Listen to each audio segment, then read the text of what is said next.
السلام علیکم ناظرین، میں ہوں محمد عرفان آصف۔ جیسا کہ آپ دیکھ رہے ہیں میرا channel MI Islamic guidance worker. سامعین کرام، آج بات کرتے ہیں اللہ کے قرآن سے۔ اللہ کا قرآن کہتا ہے فَبِأَيِّ آلَاءِ رَبِّكُمَا تُكَذِّبَانِ، تم اپنے رب کی کون کون سی نعمتوں کو جھٹلاؤ گے۔ سامعین کرام، اگر بات کریں ہم اپنے سر کے بالوں سے لے کے پاؤں کے ناخن تک اگر ہم دیکھیں تو اللہ تعالیٰ کا بے شمار نعمتیں، بے شمار کرم، بے شمار فضل، بے شمار رحمت ہے۔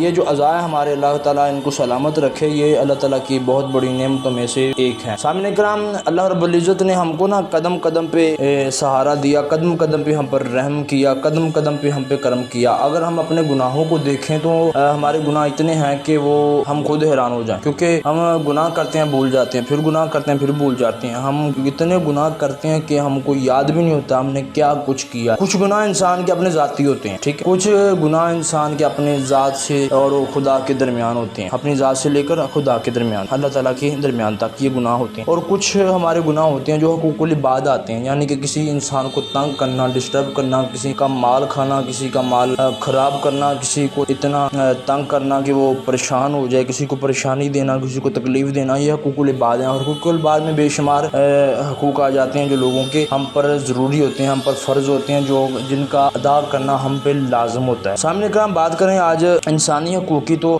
سب سے پہلے ہم دیکھیں گے کہ ہمارا لوگوں کے ساتھ انسانی رویہ کیا ہے، ہمارا لوگوں کے ساتھ مزاج کیا ہے۔ اگر آپ کسی کو کچھ نہیں دے سکتے تو آپ کو کسی کو برا بلا کہنے کی کوئی حق نہیں انسانی کے طور پر۔ اگر وہ کوئی کسی کو کچھ نہیں کہتا کہ اپنی ذات کا مسئلہ ہے، یعنی کہ وہ اپنے فعل کا مسئلہ ہے، نماز نہیں پڑھتا، اللہ کا اور اس کا معاملہ ہے، ہم صرف کہہ سکتے ہیں اس کو برا بلا نہیں کہہ سکتے، اللہ اور اس کے درمیان کا معاملہ۔ اگر ہاں وہ یتیموں کا یا غریبوں کا مال کھاتا ہے، کسی پر ظلم کرتا ہے، ستم کرتا ہے، گستاخی کرتا ہے، اور کسی بھی قرآن پاک کی گستاخی کرتا ہے، نبی پاک کی گستاخی کرتا ہے، صحابہ کرام یا اہل بیت کی گستاخی کرتا ہے، اللہ کے ناموں کی گستاخی کرتا ہے، ان کی بے ادبی کرتا ہے، تو وہ ناقابل برداشت ہے، اس کی کوئی معافی نہیں، اس کا ہم پورا حق ادا کرنا جانتے ہیں۔ اسی لیے تو ہم پر جہاد فرض ہوا۔ جو لوگ اسلام کو دھتکارتے ہیں، اسلام کے بارے میں برا بھلا کہتے ہیں، ان کے لیے جہاد کرو۔ نبی کریم علیہ الصلوۃ والسلام کی تعلیمات بے شمار ہمارے لیے، وہ نبی، اللہ کا قرآن کہتا ہے نبی کریم کی سیرت جو ہمارے لیے نمونہ ہے۔ نبی کریم علیہ الصلوۃ والسلام کی سیرت سے ہم سیکھ سکتے ہیں کہ ہم نے زندگی کیسے جینی، اپنے اخلاق ٹھیک کریں۔ سب سے پہلے کسی کو گالی گلوچ نہ کریں، کیونکہ امام غزالی رحمۃ اللہ علیہ اپنی کتاب میں لکھتے ہیں کہ جو شخص کسی کو گالی دیتا ہے وہ قیامت کے دن کتے کی شکل میں جہنم میں ڈالا جائے گا۔